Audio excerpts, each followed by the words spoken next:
Hello there, and welcome to another one of these Lexical Lab 1 minute English videos. If you like this video, make sure you subscribe to our YouTube channel and check out our website www.lexicallab.com to find out more about the online lessons we offer. As you probably don't need me to tell you, Christmas is just around the corner. Here in the UK, it's actually this Sunday, December the 25th.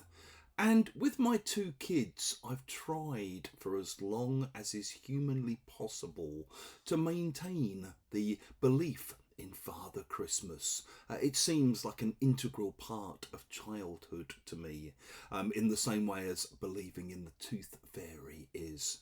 Unfortunately, my daughter's now 13 and my son is 10, and neither of them really fall for these stories anymore.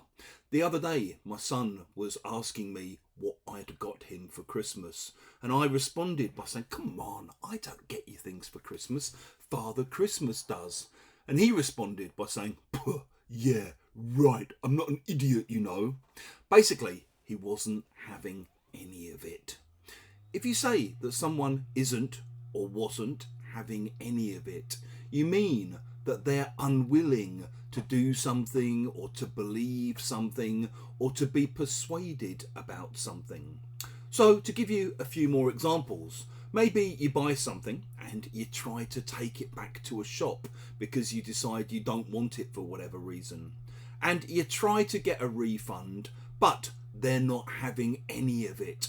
They refuse point blank to give you a refund.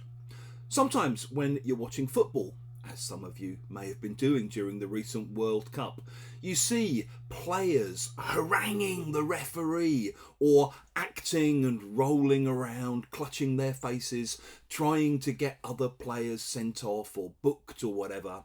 And if it's a good referee, the referee just waves this stuff away. The referee won't have any of it. You often watch and say, "Oh, he's trying to get his opponent sent off here," but the ref's not having any of it. One of my students was recently talking about the fact that her brother has never had a passport in his life or been out of his home country. And she said that she's tried multiple times to persuade him that he should get out and see the world a bit more, but he's not having any of it. I guess he just has different priorities.